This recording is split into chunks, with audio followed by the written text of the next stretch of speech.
Eva.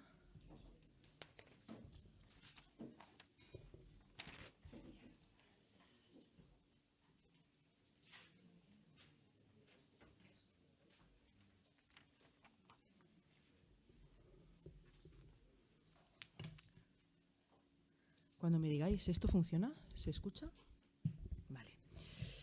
Bueno, pues vamos ahora con la segunda mesa redonda, presentación de estos cursos maravillosos.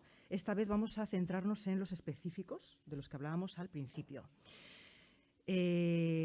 Bueno, como no tenemos mucho tiempo y son 7 compañeras las que van a hablar, vamos a ir directamente al grano y voy con la primera pregunta que os quiero hacer.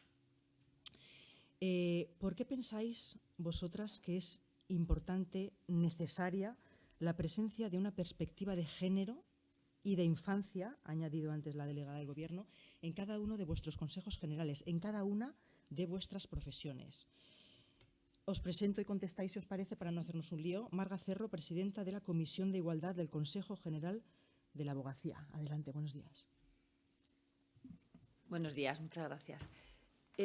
Pues cuando pensaba en la pregunta, no solamente pensaba que era necesario, sino que es imprescindible e importante.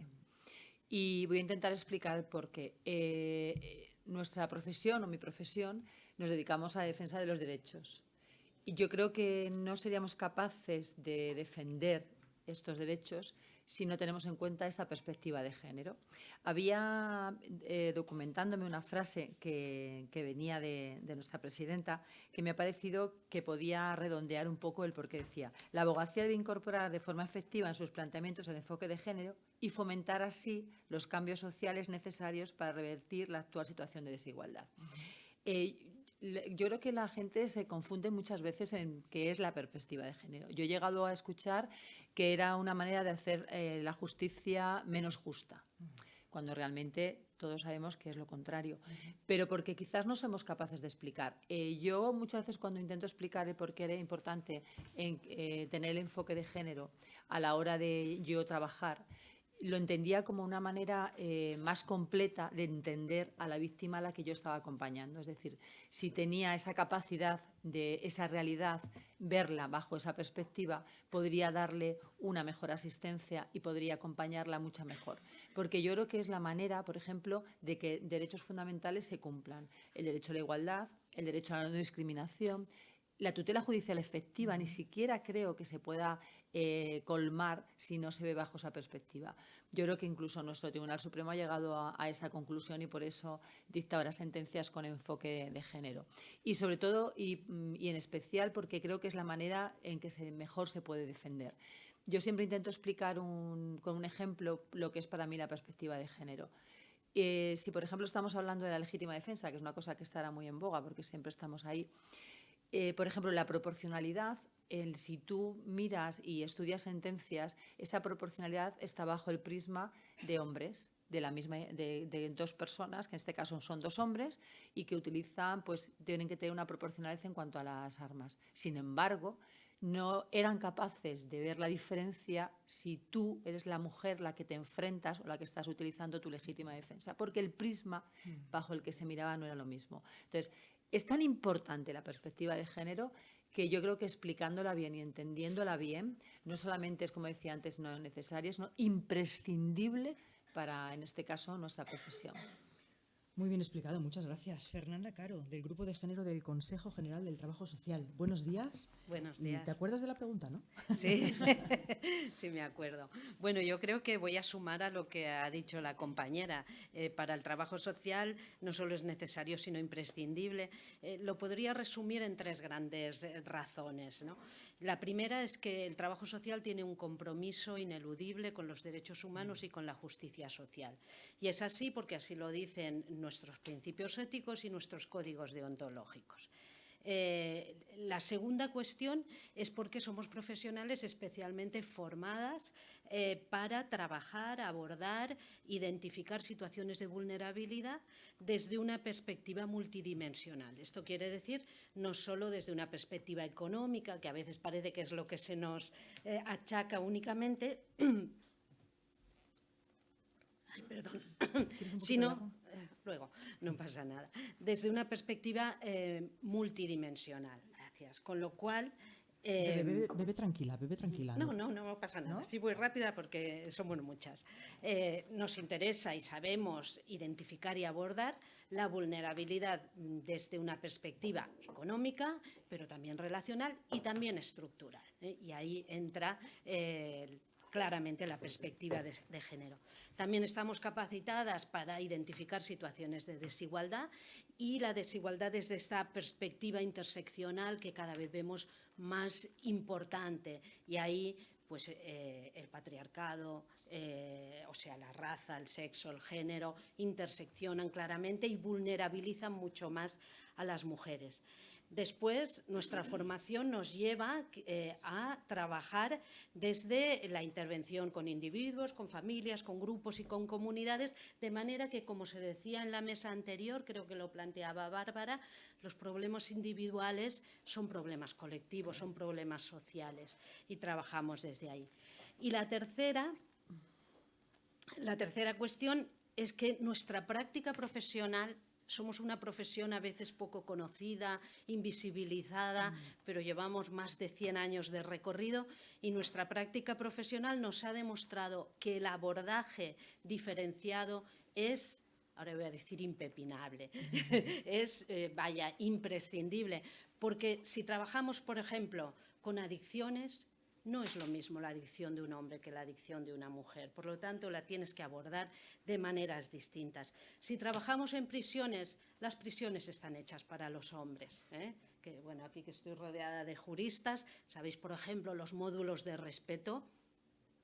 Hay mujeres que no se pueden beneficiar de eso, ¿no? Por decir una de las cosas. Los procesos migratorios no son lo mismo para un hombre que para una mujer, porque la mujer deja en su lugar de origen el cuidado que además ejerce aquí. Y muchos más temas, por ejemplo, la dependencia, ¿no? Perdonad porque estoy fatal de la garganta. Se ha de abordar de manera diferenciada porque si no corremos el riesgo de aplicar estereotipos y prejuicios y a lo mejor lo que estamos es dando menos ayuda a domicilio a una mujer porque las mujeres ya se saben cuidar, etcétera, etcétera. Bueno, esas son solo las 3 razones, es que no quiero monopolizar. Está muy bien, muchísimas gracias. Es tu turno. Eva García, presidenta de la Comisión de Igualdad del Consejo General de Procuradores. Adelante. Exacto, hola, muchas gracias. Bien, pues nosotros, los procuradores de los tribunales, lo que hacemos, ya lo sabéis, es... Lo que hacemos los procuradores cada día en nuestra tarea diaria es representar a los ciudadanos en los juzgados y tribunales, con lo cual, pues ahí es nada, es decir, el contacto con las víctimas es directo y diario y constante, ¿no? Entonces, en ese contexto nosotros transmitimos la voz de ellas al tribunal y, a su vez, nosotros transmitimos todas las comunicaciones judiciales a través del abogado que llegan hacia las víctimas, ¿no? En esa interactuación del procedimiento, nosotros, claro que sí que tenemos que formarnos en perspectiva de género porque la comunicación es constante y debemos tratar de captar todas sus necesidades, conocerlas, empatizar con ellas totalmente con ellas. Hablo de mujeres, hablo de niñas, niños, adolescentes, también, por supuesto, personas en desigualdad de situaciones, ¿no? Para poder empatizar al máximo posible y que esa intervención profesional y a la vez personal muchas veces pues sea una auténtica medida de protección eficaz. Entonces, nuestra intervención básicamente, ya te digo, en la transmisión de notificaciones, en el hecho de exponer su voz ante los juzgados y tribunales, tratamos de reequilibrar su debilitada posición, ¿de acuerdo? Porque se enfrenta a un hábitat muy complejo y difícil como es el periplo judicial. Entonces, se presentan muchos problemas a lo largo del proceso judicial. Imagínate en su debilitada posición todo lo que tiene que afrontar. Entonces, tenemos que estar ahí pues, para tratar de minimizar que el proceso sea lo más leve posible para ella. Eso redunda directamente en lo que se llama el efecto de revictimización. Muchas veces, bueno, cómo están los juzgados, en fin, tienen que ir 20.000 veces a los juzgados, diligencias que no se acaban de celebrar, en fin, notificaciones que no le acaban de llegar, todos esos inputs nosotros vamos a tratar de ir corrigiéndolos y de limar todas esas cosas a lo largo del proceso. Y también vamos a intentar contribuir a esa reparación, es decir, que sienta que con nosotros la vida es un poquito más sencilla durante el proceso judicial y que así se vean animadas para poder continuar. Es decir, que se animen primero a denunciar, es decir, a incrementar ese porcentaje tan bajísimo de mujeres que denuncian y que una vez denunciado puedan llegar al final en un camino un poquito más sencillo y además ayudarlas a repararlas. Por ejemplo, nosotros, los procuradores, estamos, supongo que ya lo conocéis, es decir, lo nuestro, nuestro hábitat también es la tecnología y la ejecución. En la ejecución, bueno, pues que ellas también se animen a participar de la ejecución al final de sus procedimientos, ¿de acuerdo? Y que nosotros, que ya somos de siempre impulsores, pues que le ayudamos. Ejecución de la sentencia. Ejecución de las sentencias y de las medidas exactas para que tengan una buena eficacia al final que redunde en su reparación. Básicamente es eso. Trabajazo el vuestro también, sin duda. Sí, gracias. Muchas gracias. Noelia Rodríguez, vicepresidenta del Consejo General de... Os cambiaron. A ver. No pasa nada. Raquel. Y entonces me falta una. Rosa, perdón. Tú eres Rosa. Sí. Perdóname. María, sí, la que ha fallado es Virginia. Perdóname. María Rosa Álvarez, coordinadora del área de igualdad de género del Consejo General de la Psicología. Buenos días. Cuéntanos. Bueno, buenos días a todas.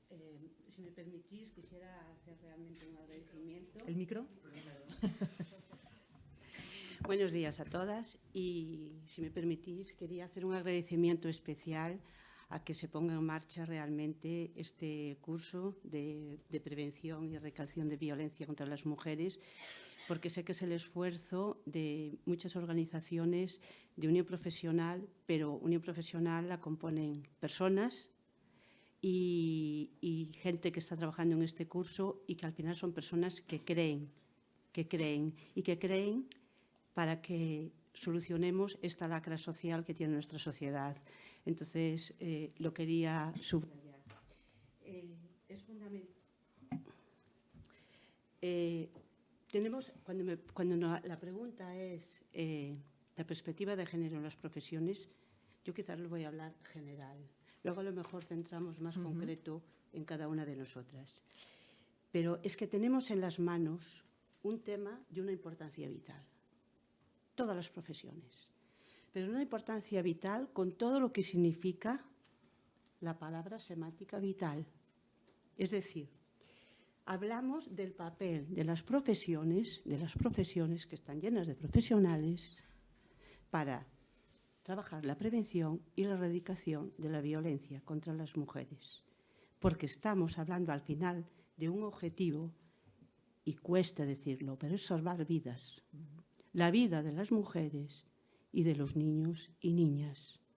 Y apostar por una calidad de vida, por una salud de las mujeres, de los niños y de las niñas, y en su extensión de una sociedad más sana, más justa y más equilibrada.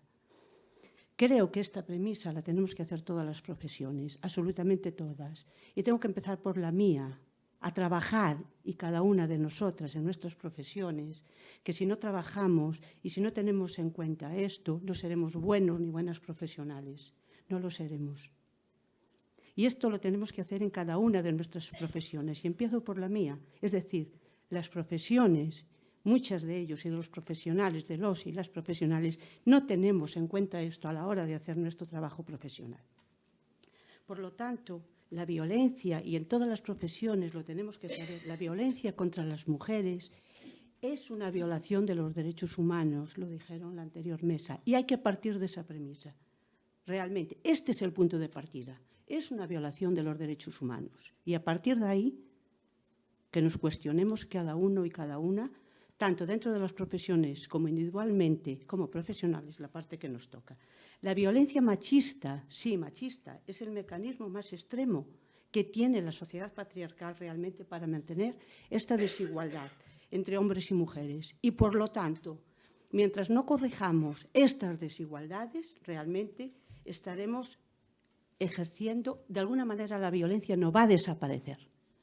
No va a desaparecer. Y no nos podemos rendir a que la violencia es inevitable. Se puede evitar la violencia. Y para eso quizás otra pregunta de prevención pero sí que se puede evitar. No nos podemos rendir a que esto ya viene desde hace muchos años. Por lo tanto, las cifras que daba antes tanto la presidenta de UP como la delegada del Gobierno son cifras escalofriantes. Solo voy a hablar de estos meses, no ya desde 2003 que hay estadística. Son cifras escalofriantes, donde nos sitúan a cada una de las profesiones que tendremos que hacer nuestras reflexiones en que prácticamente, desde que empezó a haber registro, es que en un país desenvolvido como el nuestro, prácticamente con 10 mujeres muertas y 7 niños y niñas, en lo que va de mes, es como si habláramos realmente de que prácticamente cada semana en nuestro país hay un asesinato de una mujer a manos de sus maridos, bueno, de su pareja o de su expareja. Por favor, no nos acostumbremos, y lo digo esto porque esta reflexión la tenemos que hacer dentro de las profesiones, no nos acostumbremos a una víctima, minuto de silencio, se engloba la cifra, goteo y no pasó nada. Y siguiente. Desde que hay realmente la curva va en ascenso. Y yo lanzo esta pregunta aquí. ¿Qué hubiera pasado si realmente, en vez de, como decían, 1.200, me parece que, bueno, yo no sé, 1.250 mujeres desde 2003 que van muertas, si en vez de ser mujeres hubieran sido cualquiera, abogados o abogadas, futbolistas, cualquier profesión, profesorado, ¿qué hubiera pasado en este país? Son mujeres. Bien, por lo tanto, en esta perspectiva de género que nos hacía la pregunta, es fundamental partir de esta realidad. Y a partir de esta realidad podremos trabajar con perspectiva de género, que lo explicaba muy bien la compañera de la mesa. ¿Qué es perspectiva de género? Bien. Por lo tanto, ese compromiso colectivo es necesario. Las profesiones tenemos un papel determinante también. Sí, determinante en nuestra práctica y en nuestra praxis profesional, lo tenemos. Y por eso hoy realmente quiero aprovechar que estoy contenta de que exista esta plataforma, este lanzamiento conjunto a la sociedad de este programa formativo. De este programa formativo que lo vamos a hacer público y visible y que se entienda bien que el machismo mata y el feminismo salva vidas. Y esto lo tenemos que tener muy claro porque ante los tiempos que vienen muchas veces reaccionarios, los derechos se tardan en conseguir, pero se pierden enseguida. Y, por lo tanto, esta plataforma y a través de UP podemos hacer muchísimo. Los profesionales y las profesionales de todas las profesiones podemos contribuir muchísimo a tener otro tipo de sociedad más justa y más igualitaria. Quizás de mi profesión podría hablar todo lo que se puede contribuir. Sabemos bien de estereotipos, de perjuicios, de que es un problema estructural, de cómo es más difícil desaprender muchas veces que aprender de nuevo, es decir, cómo hay que eliminar determinados perjuicios y estereotipos y actitudes para que realmente tengamos otro tipo de... para que desaparezca la violencia al fin y al cabo, porque está justificada de alguna manera. Bueno, no me quiero extender. No, en la segunda pregunta bien, abordamos, gracias. si te parece, este tema. Muchísimas gracias María Rosa. Noelia Rodríguez, es tu turno, vicepresidenta del Consejo General de Colegios de Educadoras y Educadores Sociales. Muchas gracias. Me la acabas de poner muy difícil. La verdad es que estoy muy de acuerdo con todo lo que se ha dicho ya en la mesa. Yo creo que las dos que hablamos al final son nos queda que decir, pues sí, pues era todo esto. Pero, ¿por qué la perspectiva de género? Pues porque no podemos entender esto de otra manera. Pero me pasa un poco como a Rosa. Debe ser que las dos somos gallegas y entonces tenemos ahí, no solo desde mi profesión, desde las profesiones, desde cualquier profesión, yo no puedo entender que se pueda ejercer sin tener en cuenta la perspectiva de género. Como sociedad no podemos entenderlo de otra manera. La perspectiva de género nos sirve, es crucial para garantizar la equidad y para garantizar la igualdad de oportunidades. Desde la educación social promovemos entornos más inclusivos, diversos y trabajamos con la perspectiva de que las personas somos diversas, que creo que es algo que también tenemos que repetir continuamente. No estamos diciendo que es que las mujeres somos iguales que los hombres, no. No lo somos, las personas somos diversas y por esto hace falta tener perspectiva de género, porque solo partiendo de esas diferencias podremos entender cómo trabajar para poder conseguir las mismas oportunidades y los mismos derechos. La educación social incide y acompaña en el proceso de socialización de las personas. Y el patriarcado ha favorecido una socialización teniendo en cuenta la hegemonía masculina. Y me encanta porque en esta mesa ya he escuchado varias veces la palabra patriarcado. Las que ya llevamos unos cuantos años en esto, Bárbara decía que lleva 20 años trabajando, patriarcado hace 20 años no era una palabra que se utilizaba así tan habitualmente como ahora nos vamos acostumbrando a utilizar.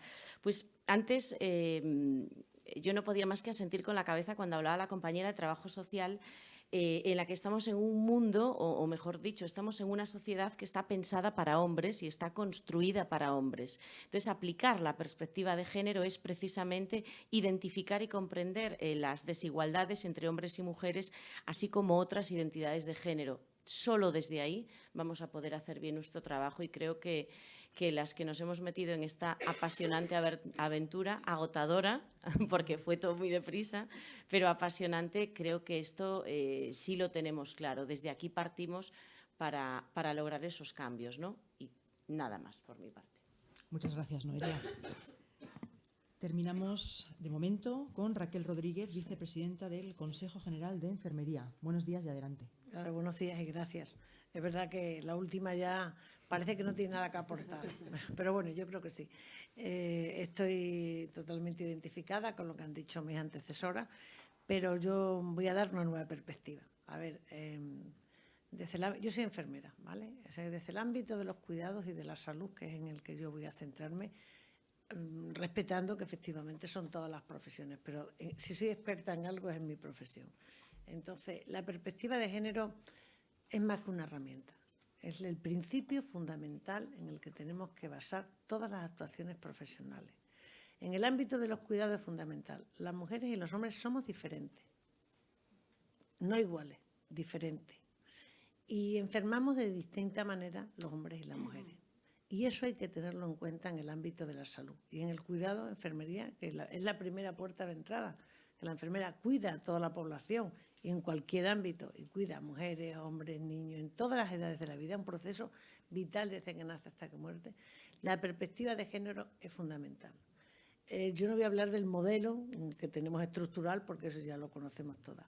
Pero esas diferencias no pueden crear desigualdades. Y a veces las diferencias, si no se tiene en cuenta la perspectiva de género, el abordaje del cuidado, el abordaje de la salud, se cometen desigualdades. Que esas desigualdades dan lugar a que son injustas, que son evitables y que además no deben ser toleradas nunca en una sociedad igualitaria. Con lo cual, la perspectiva de género, cuando lo estamos aplicando en el ámbito de los cuidados, vemos que esas diferencias biológicas no pueden trascender al ámbito de la desigualdad y al ámbito de lo social o al ámbito de lo psicológico, sino que hay que ver esas diferencias a la hora de hacer un plan de cuidado, a la hora de abordar del concepto integral que tenemos de cuidado de personas. Y es básico tener la perspectiva de género. Ya hablaremos, yo creo que más adelante, qué se consigue. La perspectiva de género consigue igualdad. La igualdad, como no tengamos perspectiva de género, esto no es una entelequia. Yo siempre lo digo a mis compañeras de trabajo. Esto no es algo que lo tenga en la cabeza, no hay que hacerlo realidad. Y para hacerlo realidad hay que aplicar la perspectiva de género y saber que el género es un determinante de salud que afecta a todas las esferas sociales, pero en el ámbito de la salud es terrible, ¿eh? Hay diferentes ejes en los que efectivamente el género está influyendo en la salud de mujeres y hombres. Y es desigual. El abordaje que se tienen de los sistemas sanitarios, por desgracia, la mujer siempre sale perdiendo, porque no se la ve con sus necesidades de salud ni con sus necesidades de cuidado. Y ello hay que poner en la mesa perspectiva de género y formar, claro. Yo no voy aquí a repetirme, pero la perspectiva de género crea igualdad. Sin ella no podemos abordar. Y si hay desigualdad, claro, hay violencia de género y hay todo eso, pero eso ya es final. Hay que empezar por abajo, ¿vale? Para ser la última, bueno, lo has hecho muy bien. Es muy interesante todo lo que has dicho. Muchísimas gracias, Raquel. Bueno, vamos a dar un paso más allá, si os parece, antes de acabar. La segunda cuestión que quiero plantearos es ¿en qué medida es necesaria en vuestros colegios oficiales la formación continua, y recalco continua, sobre prevención y erradicación de la violencia contra las mujeres. ¿Cómo estáis logrando que se imparta y si estáis viendo los logros, los resultados? Empezamos contigo, Marga. Vale, gracias. A ver, la formación continua en lo que es la abogacía viene siendo necesaria, imprescindible y obligatoria desde hace bastante tiempo. Ya antes de... Para nosotros un hito es la Ley 1/2004, que es la que de forma, por así decirlo, legal, se forman los turnos especiales y los colegios de la abogacía tienen que llevarlos a cabo y además con la formación específica y continuada que nos exige. Y son dos vertientes muy importantes. Una formación especializada, porque es un turno en el que los conocimientos que tienen que abarcan desde la sensibilización, que para mí es una parte importantísima a la hora de poder tratar a la víctima, que van desde la sensibilización a todas aquellas áreas y materias en las que tenemos que estar formados, porque también existe la unidad de defensa, es decir, un mismo profesional, una misma profesional se va a hacer cargo de todos aquellos procedimientos y procesos que devengan o que dimanen de esa violencia padecida. Con lo cual, la formación tiene que ir mucho más allá, ya digo, que tiene que ser especializada y que tiene que ser continua, aparte de obligatoria. Desde esta casa, el Consejo General de la Abogacía Española, existe la Subcomisión de Violencia sobre la Mujer, que intenta dar a los colegios de la abogacía unos mínimos o unos contenidos mínimos para esa formación. Tenéis que tener en cuenta que en España hay 83 colegios. De los 83 colegios, cada uno es totalmente distinto al otro. Pues uno tiene 20 abogados y abogadas y el otro tiene 40.000. Es decir, entonces tienes que intentar que esa formación sea, pero que además sea la misma o sea de alguna forma unitaria para que la víctima reciba una defensa como debe ser. Me gustaría dejar claro que yo, bueno, desde mi punto de vista, en este todo enramado de profesionales y todo, y cada uno en su área, yo siempre digo que en lo que es en la Administración de Justicia o lo que es en la justicia, solamente hay un profesional que es exclusivo de la víctima, y es en este caso la abogada o el abogado que acompaña a la víctima. ¿Por qué digo esto?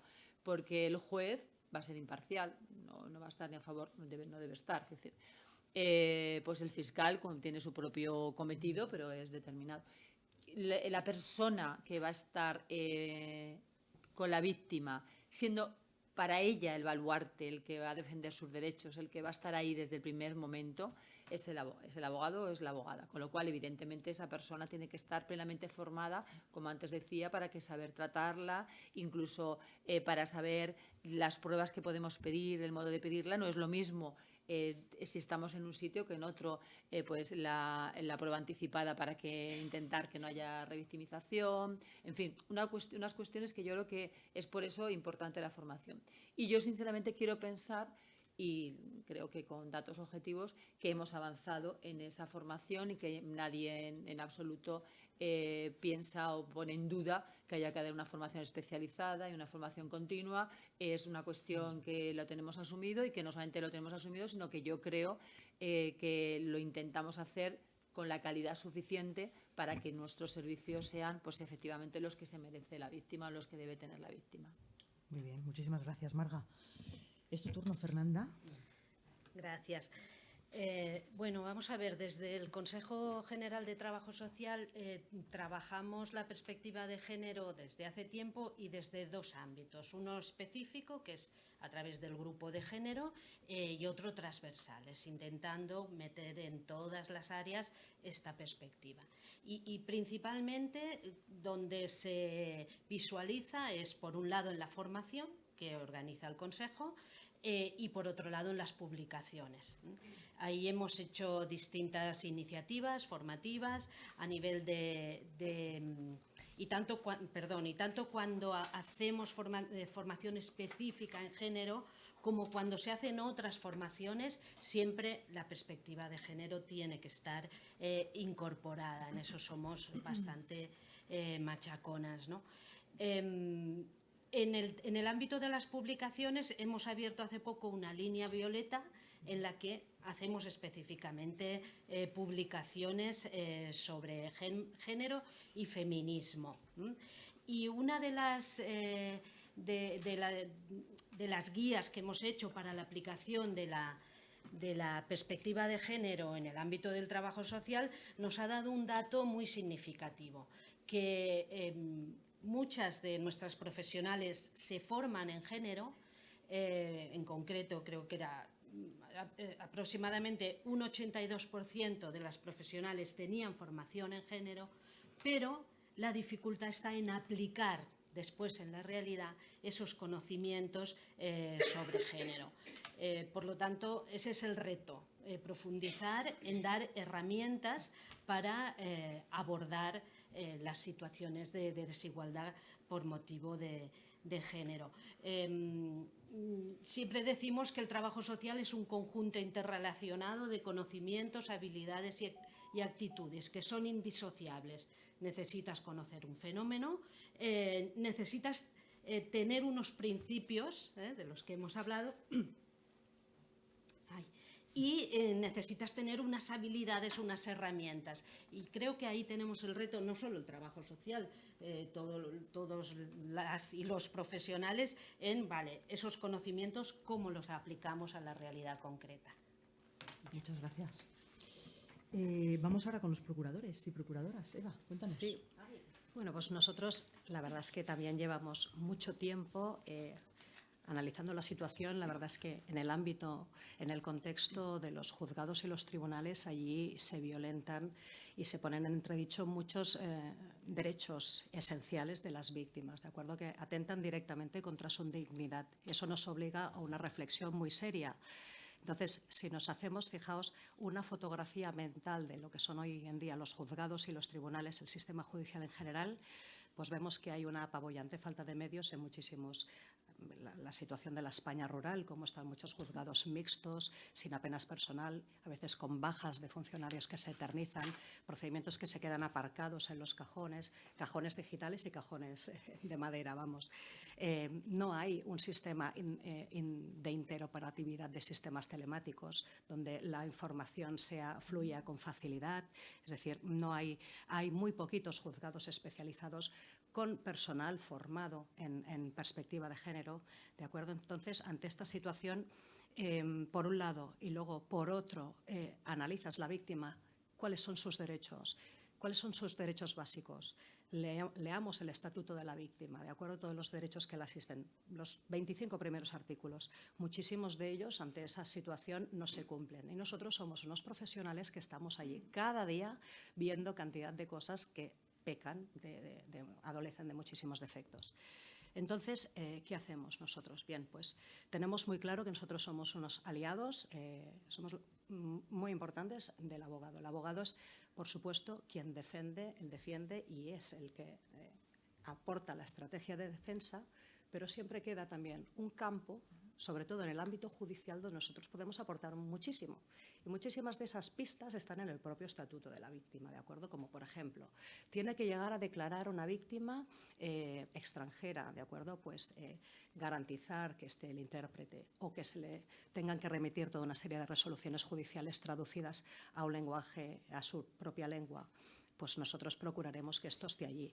Al estar en los juzgados, conoces perfectamente las secciones, conoces a los funcionarios, conoces a los letrados de la Administración de Justicia, a los jueces, sabes cómo funciona cada juzgado. Entonces, ante una próxima diligencia, una actuación, una vista, pues vas a ver, vas a prever que no pasen muchas incidencias, ¿de acuerdo?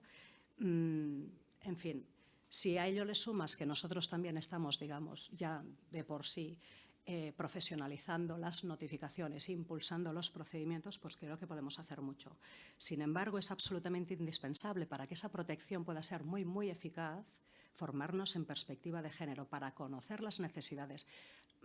La víctima que nos pueda tener desde un principio, pero ofrecerle una protección eficaz.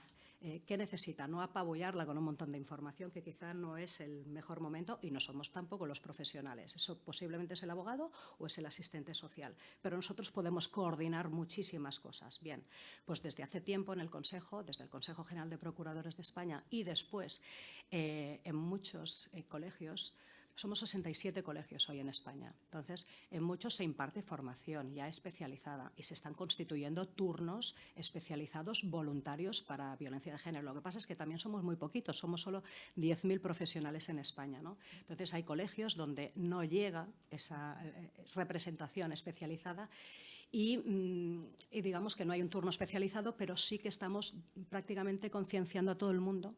Insistimos mucho en la concienciación de que la formación es indispensable y estamos procurando esa formación desde el propio Consejo General y desde los colegios. Es decir, las herramientas de formación cada vez son mayores y la verdad es que insistimos en ello. Y bueno, espero que poco a poco se vayan recogiendo los frutos. Esperemos. Seguro que sí. Muchas gracias. Rosa, te toca.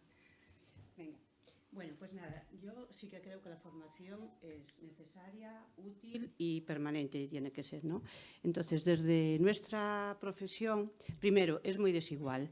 Estamos en un Consejo General de la Psicología, pero después estamos cada uno en nuestros territorios, en nuestros colegios profesionales, en nuestras autonomías, donde en cada sitio, incluso pues desde que está también el Pacto de Estado en las distintas autonomías, pues unos tienen observatorio, otros no, unos trabajan y esto repercute en cómo también los profesionales en cada uno de los territorios perciben el tema de cómo trabajar con perspectiva de género, el tema de la formación, y es desigual, por lo tanto, ¿vale? O sea, digamos que el Consejo lo que aglutina son las representaciones de cada colegio, pero luego la formación específica no se lanzaba para todos los territorios igual. De hecho, alguna que se intentó lanzar no fue bienvenida precisamente porque mucha gente, yo no digo, es que no somos conscientes a veces de la importancia de que según hagamos las cosas los profesionales y lo que digamos y cómo lo transmitamos, podemos estar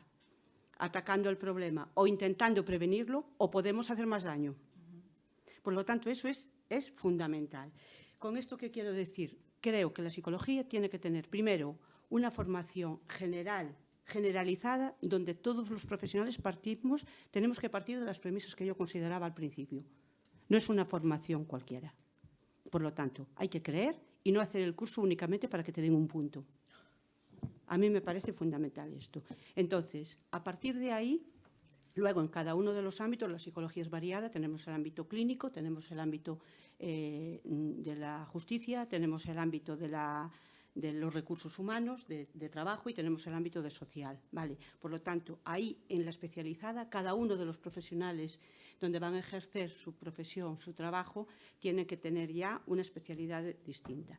Y es cierto que en función, y eso lo decía también, de los territorios, pues a veces la formación o a veces la manera de aplicar nuestra práctica profesional, pues la hacemos a veces en función de muchas variables y no iba a decir, pero sí prejuicios, que cada uno y cada una de nosotros los tenemos. Por lo tanto, eso hay que dar un paso al frente para superar eso. Es decir, para decir, es que no depende de lo que yo crea, es que es ciencia, ¿vale? Y la ciencia y los conocimientos científicos, tanto en prevención como en erradicación de la violencia de género, es fundamental aplicar la ciencia. No vale de esto va conmigo o no va conmigo, es que es ciencia. Por lo tanto, en algunas profesiones no se cuestiona y en otras sí. Esto lo quiero decir única y exclusivamente para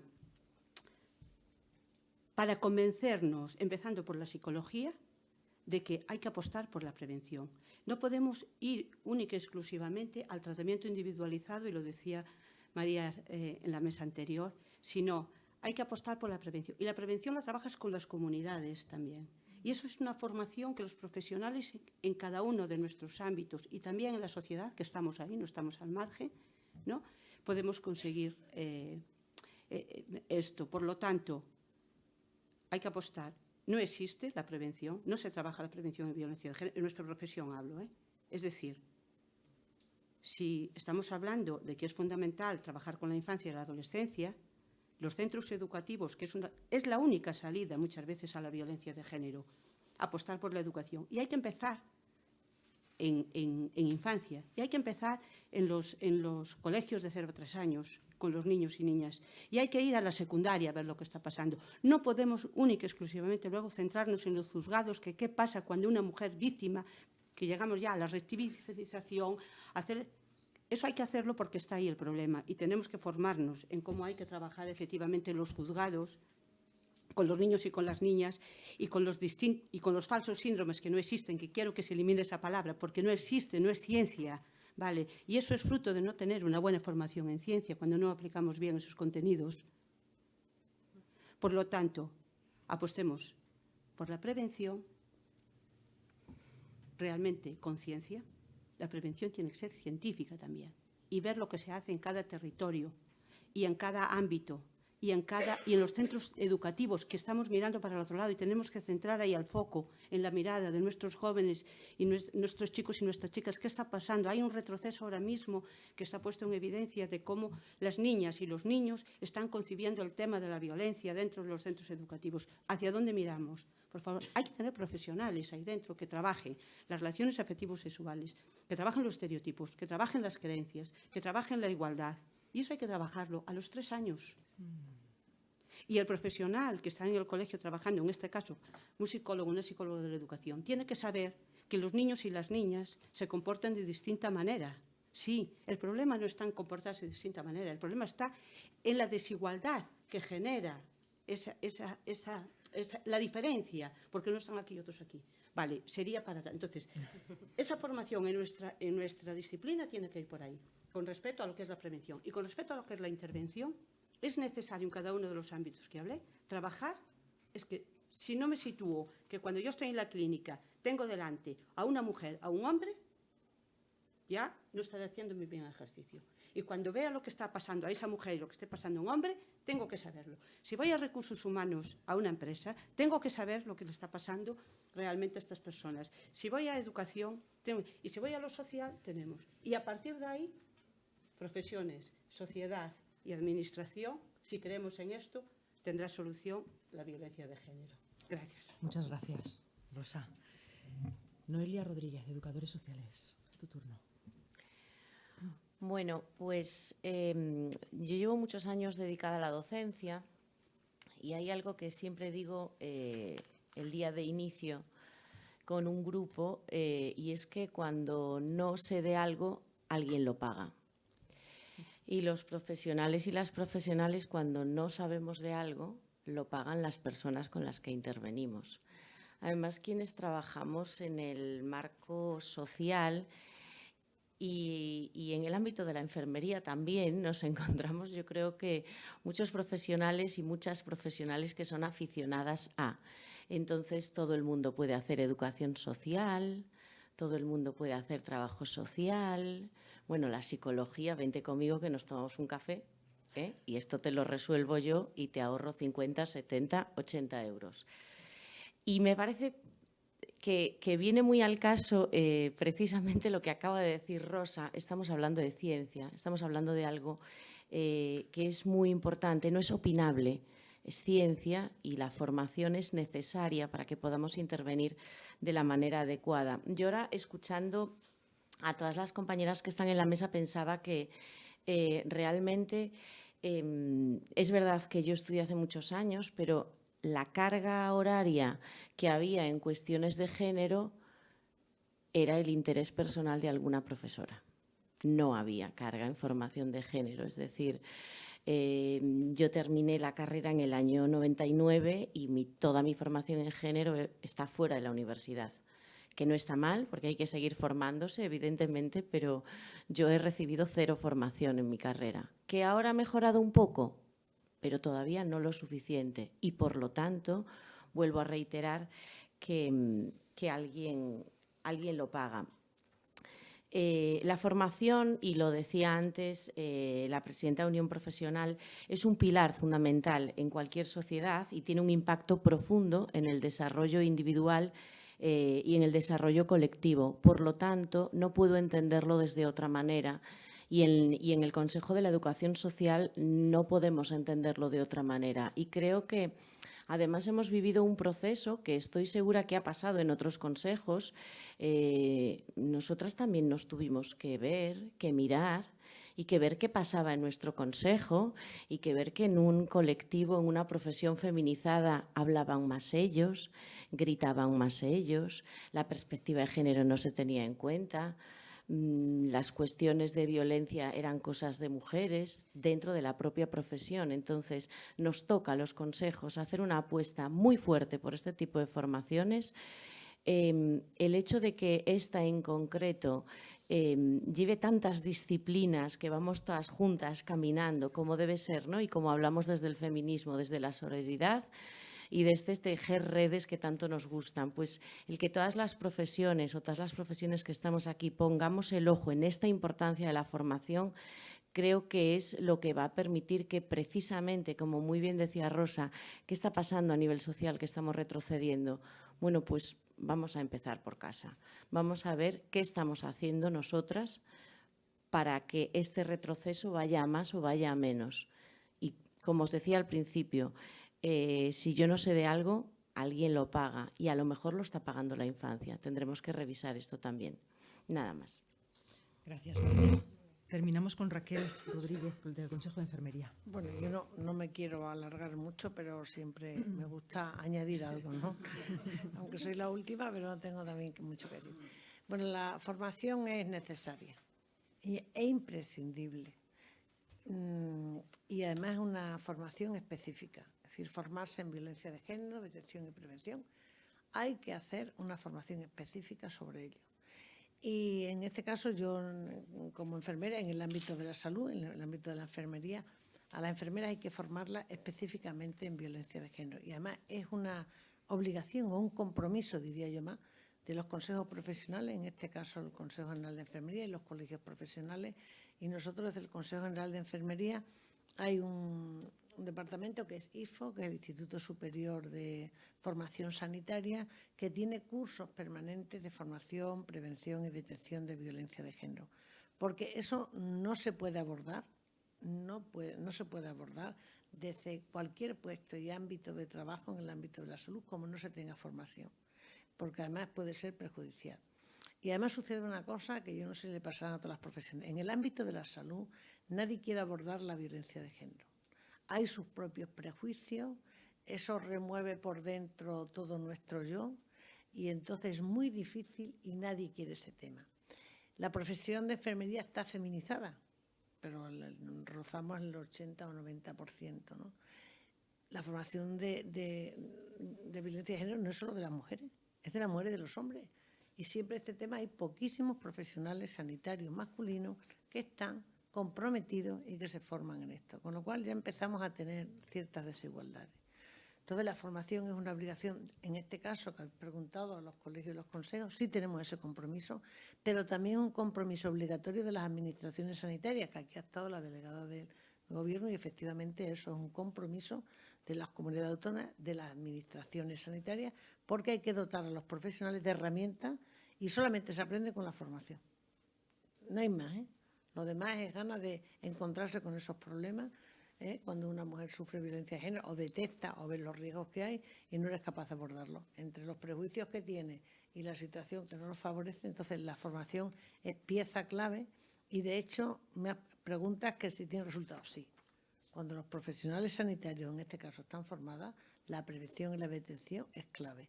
Y efectivamente se ven los resultados en salud, que en este caso es detectar cuántas más mujeres llegan a urgencias, en las consultas de atención primaria, en el abordaje cuando hacen atención domiciliaria, y la enfermera es una pieza clave y un profesional clave a la hora de detección y de prevenir la violencia. Con lo cual, la formación, una apuesta, pero formal, y una apuesta seria y además de inversión. Esto cuesta dinero, claro, efectivamente, y eso hay que asumirlo, pero hay que hacerlo, no queda otra.